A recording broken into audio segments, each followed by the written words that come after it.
Hello and what is up, my wonderful viewers? I am Unrested with the questions you requested. This is JFAC, Japan's frequently asked questions.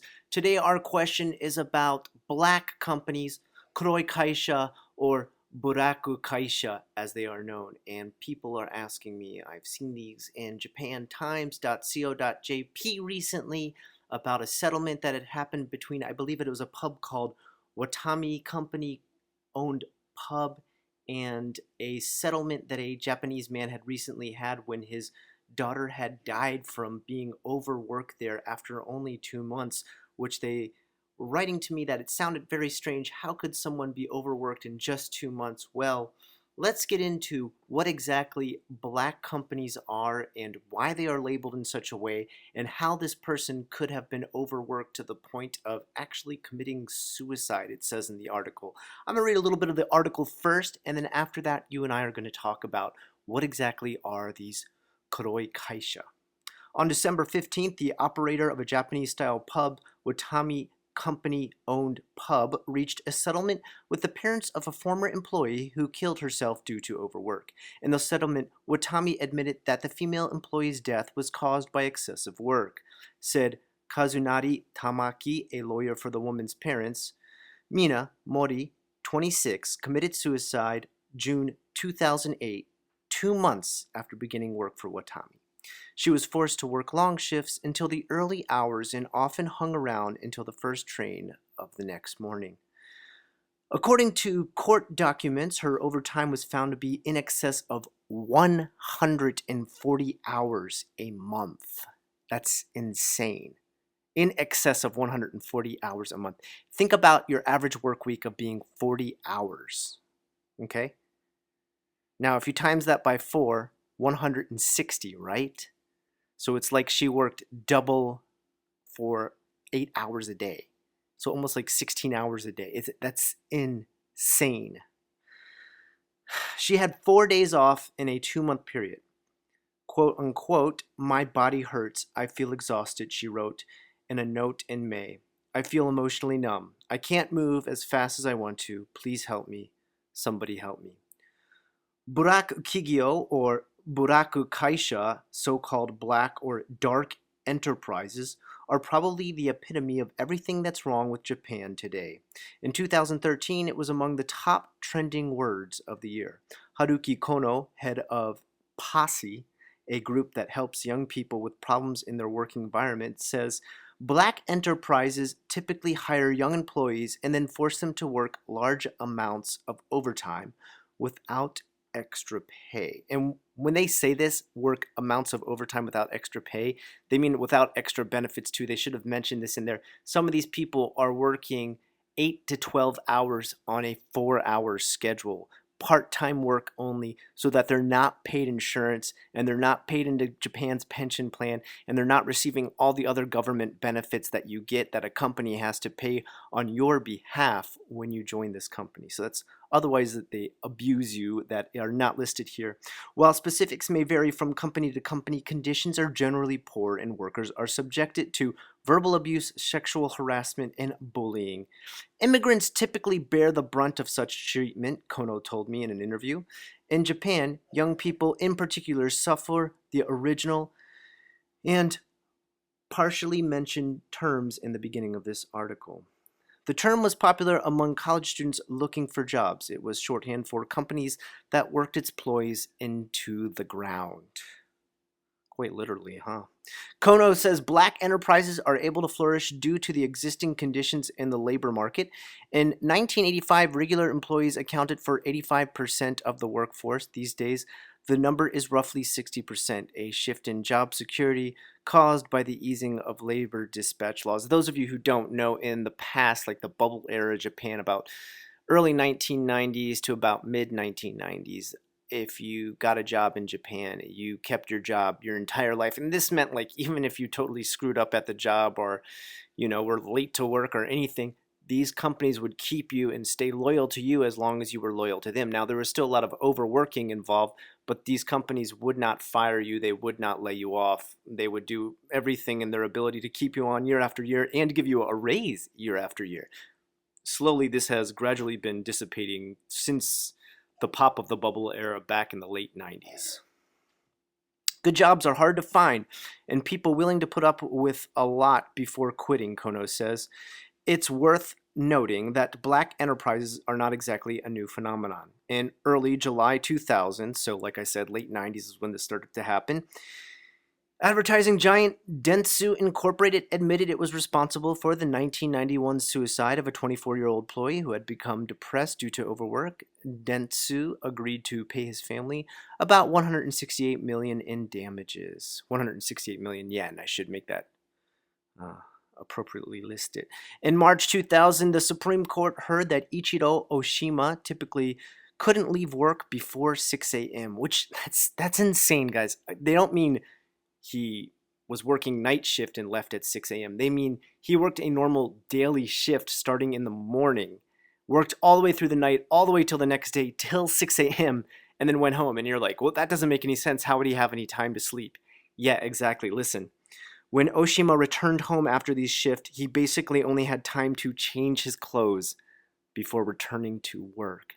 That's insane. That is totally crazy. I don't know why you would put up with that. I guess this guy really needed the work, really needed the money. Following the ruling, Dentsu vowed to take measures to prevent similar deaths by thoroughly monitoring employees' working and health conditions for its staff's sake. I hope it has. I've worked for a black enterprise myself. I guess this is the author of the article actually saying that they've worked for a black enterprise himself. We kept two sets of books, a book in which a real working hours were recorded and another to show labor inspectors. So pretty much what they did is they had one book that was listing how long they would work so that they wouldn't get fired because they would have to show all this extra overtime to the boss to keep their job. But then they were keeping one that, you know, the labor board, the health and labor board for the government was able to see, which actually listed normal working hours that were, you know, just a book full of lies is what it was. It was certainly surreal to me to see that I was in the middle of a 3-day vacation, according to the manual, when I was actually in the office at 2 a.m. They say manual, but I think they mean their logbook as far as hours. So even when this person was supposedly, quote unquote, taking their required amount of vacation time on a public holiday, they were actually working, and they were logging hours as late as 2 a.m. So working, starting a shift in the morning and finishing at 2 a.m. It is insane. That is totally nuts. In 2013, the Ministry of Health, Labor, and Welfare investigated 5,111 companies that were accused of having atrocious labor conditions. 82% of companies examined were found to be in violation of labor laws in almost half of them. 43.8% expected their employees to work overtime illegally. According to the Sankei Shimbun, Labor Minister Yasuhisa Shiozaki in May last year ordered his department to release the names of these enterprises. Woo, big whoop-de-doo. So they released a public shaming of these enterprises. That really did a lot, didn't it? Considering we just finished this case. So far, not a single one of them has been named. Oh, so he ordered the release of these names, but so far none of them have been named. Wow. Way to go there. Really followed up with that pretty well there. One would hope Prime Minister Shinzo Abe recognizes that black enterprises are not good for society or the economy. Low-paid workers who don't have free time or money to spend on consumers' goods also don't have enough time to get married and have children. If you don't know, there's a big problem with depopulation in Japan right now. Our population is slowly going down, and apparently if it follows course by 2050, we will be one-third of the population. Not one-third. The population will be cut by, what is it, 3/4. It'll be down to 3/4 of what it was now, which is bad. It's bad because it means there's not enough people working to pay off pensions of the old people who've retired, which puts your entire country in a downward spiral of debt. But even if the government fails to act, there's something the general public can do to keep track of black enterprises. Don't spend money on enterprises that mistreat their workers. Yeah, that's never going to happen. If you don't release the names of the companies that mistreat their employees, how do people know which companies to boycott? It's backed by Abe's ruling, Liberal Democratic Party. Watami's founder, Miki Watanabe, was elected to the Diet in 2013. That same year, Watami failed to break even for the first time since it listed in 1996. People voted with their feet eating at other establishments. People voted with their feet eating at other establishments. That's very strangely worded. Wouldn't you vote more with your mouth if you're eating at an establishment? Do they just mean the ones they walk to? So what they're trying to say is people showed their distrust and disloyalty to these companies by making sure they boycotted them and ate at other places. But it's very strangely worded here. It could be argued that Watami's settlement in December is an attempt to address this and improve conditions in the workplace. One can only hope. Perhaps there is some light at the end of the tunnel after all. Yeah. This is horrible, and this is something that has been going on in Japan for ages now, and it's something that Japan just never addresses and sweeps under the rug constantly. Please, if you get a chance, share this video and let people know, because the only thing I've ever seen done in Japan that actually scares it into changing laws is when they're embarrassed by something that their country does. For example, they had one really dumb law that you couldn't dance after midnight.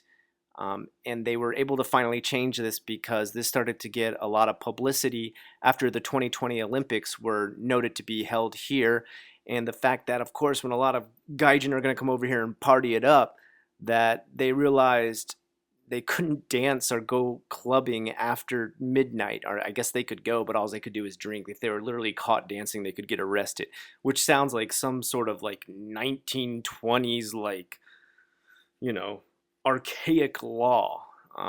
So that kind of publicly shamed them, and they changed that. They realized, wow, that's totally stupid. I can't believe we have that law. And there was another one where there was tattoos not allowed on a beach. I forget which area of Japan, which prefecture it was, but you could get arrested if you showed tattoos on this beach. And again, gaijin found out when people were starting to schedule trips and everything for 2020 Olympics, and this kind of publicly shamed them into changing it. So again, this is another thing that we need to spread around the world.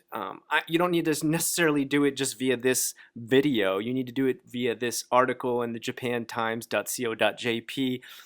Spread the word. Let people know everywhere that you can that Japan overworks people.